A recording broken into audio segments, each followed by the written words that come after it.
It's 8:39. Got an update for you on the Belgium terror attack. We're hearing this morning, it's just been announced by the Belgian public broadcaster, that the suspect, who was arrested at about 7:10 and was shot, has now died. So that is the breaking Wait a minute, we heard he was dead, then we heard he was alive, now they're saying he's dead. Well, obviously it's a developing picture there, but this is the person they were looking for in relation to the murder of 2 Swedish football fans and the injuring of a third, and he was understood to be Abdul Salam Massoud of Tunisian origin, who had pledged his support on social media to ISIS, and being confirmed this morning by the Belgian public broadcaster that he has been killed.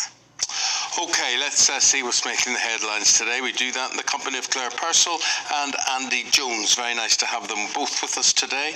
And Claire, we're going to go to the Times. The biggest exam board in the country is introducing digital exams at GCSE level. Now, what exactly does that mean? This is according to the Times, page 16. Yes, I thought this was sort of quite interesting that pupils will be able to take some GCSE exams on their laptop. And this comes off the back of Ofqual looking at digital skills that young people have, the fear that they also have about their handwriting, and will they get marked down for having messy handwriting. Well, that's not going to help them any, is it? Well, and this is what I find sort of quite disturbing. Is how do you know who's doing, how do you know it's not you that's doing this exam? But they'll still be under exam conditions. Any online capability will be switched off, and the exam paper will be downloaded onto the machine in advance, so they can sit there and they can do this. And it's only going to be for some subjects in next year. So exams for Italian and Polish GCSE courses that are starting in September, and more subjects will follow on. I think it's quite an interesting look at technology, but it does also bring into question, what are we doing with young people and handwriting? My son, for example, nearly 15 years old, doesn't have the greatest handwriting in the world because he is always on a device. He uses a laptop at school, so when he does write, it is very, very messy. But how often do we write, genuinely? I mean, I make the odd scribble during the morning. The thing is, we can write. I'll write a thank you letter after a birthday or Christmas, and pretty much that's it. But what you're doing is you're assigning the handwriting skill to the bin. If you don't let young people practice it or be able to do it, why isn't it being considered as a skill in itself to be able to handwrite something? Yeah, and also being able to write in detail under pressure is a useful part in modern work, right? It's not got a lump on my finger from it. That's true. I do have to moderate my writing when I write a birthday card, because I write usually so fast all the time. But the gentleman who is promoting this, Colin Hughes, Chief Exec of AQA, which is the biggest exam board, says we went from quills to fountain pens to biros, and working on laptop is the next step in the digital revolution. But there might be privacy issues of, what can teachers get access to when they're talking about pupils' personal laptops? Can you install a device on there that basically writes it for you? I think very often pupils know a lot more about technology than teachers do, and is it possible to download something that's quite hidden on there that's just carrying out the answers for you, translating it, tidying up the words? There is another side to it, that you start looking at those students with special educational needs, and this brings them up to the same level. They're not expected to handwrite if they find that particularly difficult, and it may be that it's much better and to be more inclusive for them to be able to compete on the same level as their peers. They don't have to have any extra time, for example. They're not going to get marked down if their handwriting is particularly bad. So I think from that side of it, we should embrace this. Well, what would you do if you're a teacher or a headmaster and you're giving out punishments, if they still have punishments at school nowadays, and you're saying, do 1,000 lines on I must not be late for school homes or whatever it happens to be? Do they still give lines nowadays? No? I don't think they do. What do they do? How do they punish? Probably a hate crime or something now to give you go to detention and you have to write an essay on why you shouldn't answer back. Isolation. I had to do that. I went to detention? I didn't go to detention. I had to write 4 sides of A4 on why I felt I had the right to be different because I was wearing a different school jumper. Ooh, yeah. And I took this as a great big challenge and wrote 5 pages and handed it in, and was very, very disappointed when it was just ripped up in front of me and put in the bin. Not even read? Not even read. Not even read. That was funny. That's a good That's an evil one. To be fair. Yeah. Yeah, it's a good punishment. I told you how I got detention, didn't I? Yeah. I got detention simply because a masked gunman came on my bus with petrol bombs, set the bus on fire, blew it up, and I went to the headmaster as I arrived late for school, and the bus blew up in the background, and I said to the president of the college, Father, I said, that was the bus I'm on, but it's okay, Father, I'm all right, okay. And he said, detention. Didn't say, are you okay, here's a counsellor for the next 3 years to check on your mental health or anything. Yeah, you're in trouble. No, How very dare you be late for college? That was it. End off. I can't follow that. That's absolutely. I was going to say, that puts mine into perspective, doesn't it? He's still alive too, I heard. Was he nice? And isn't. The man of the cloth. I sat with another 60-plus-year-old guy on Saturday night, and we were talking about our school experiences, and he formed a big part of the conversation. So he did.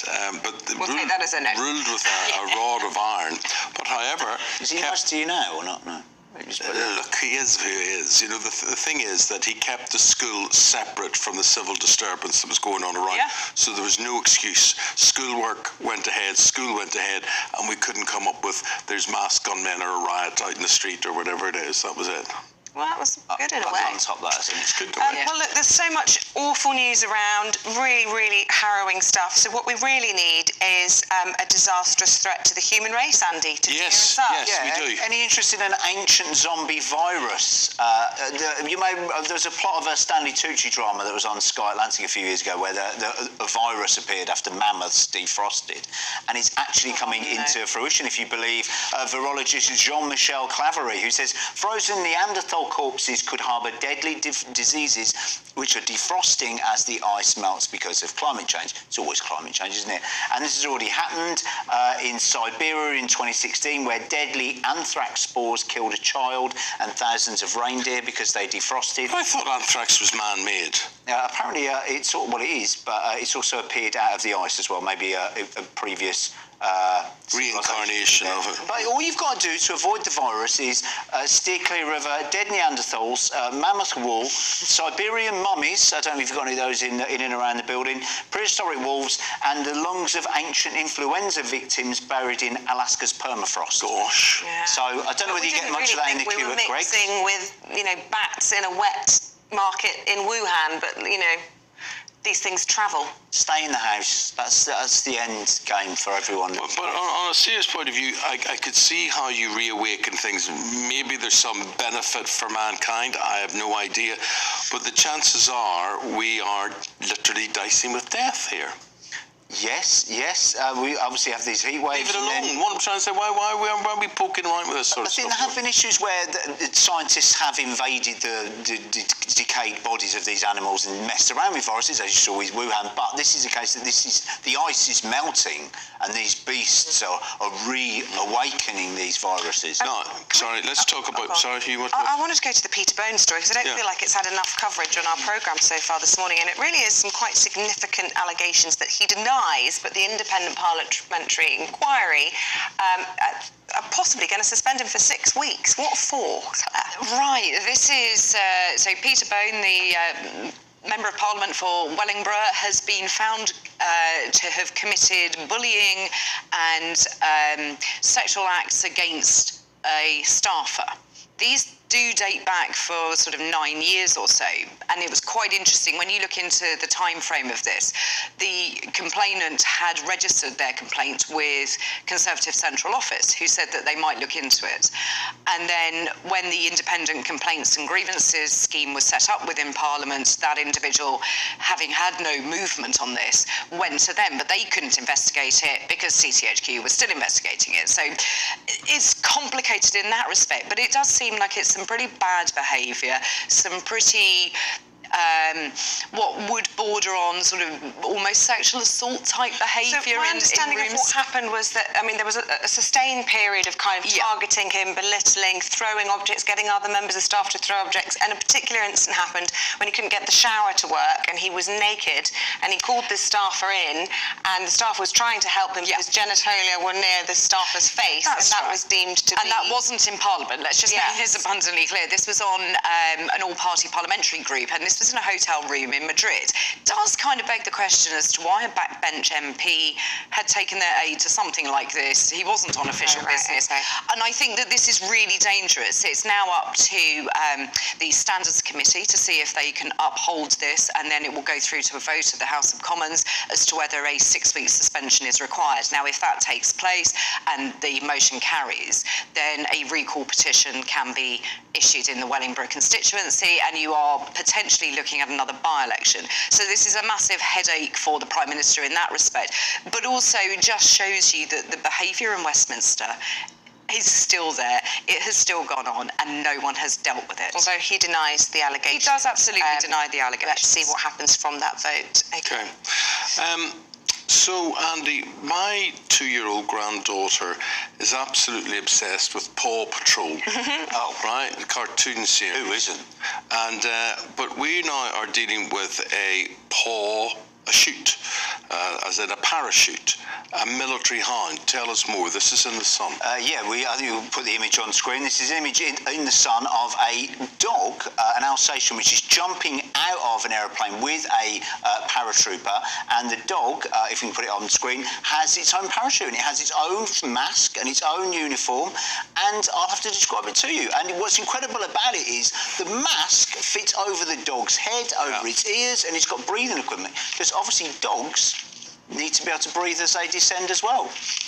Just getting a picture. It was in the middle. Oh, look! A bigger one than that.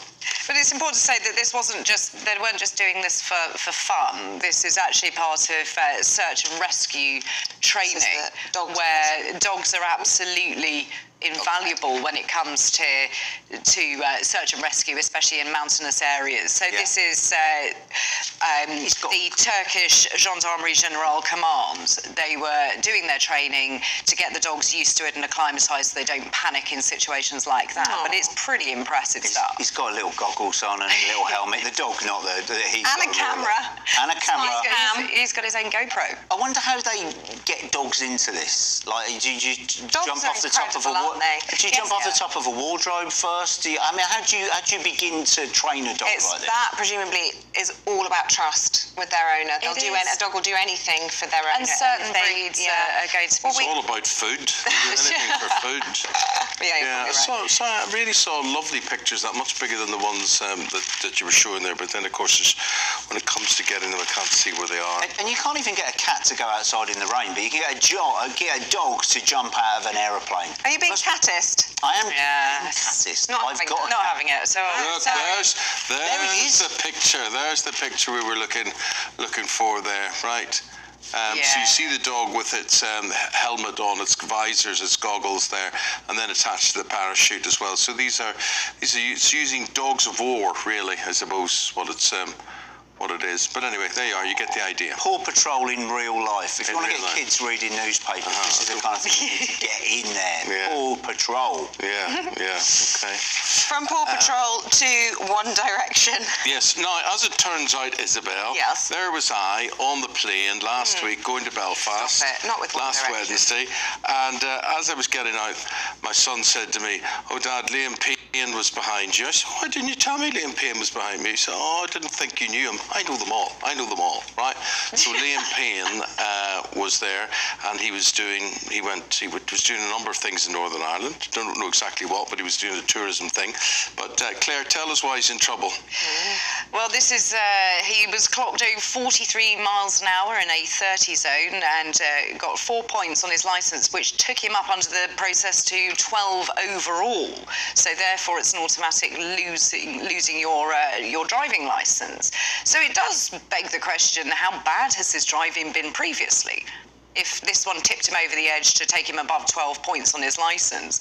Look, it's easily done. I know somebody who's a virtuous driver in most matters, and just when she drives to work early in the morning, the roads are empty, she thinks she can just exceed the speed limit because there's no one else about, and it gets her into trouble, this girl. This was a long time ago. We use the word allegedly around that. This girl allegedly got in trouble a long time ago. But it is pretty bad, isn't it, to end up with 12 points on your licence? That is constantly breaking. Do you know how many points I have on my licence? Tell us. St. Holmes. Well, I have 0. Bye-bye, guys. Thank you very much. Here's Alex with your weather.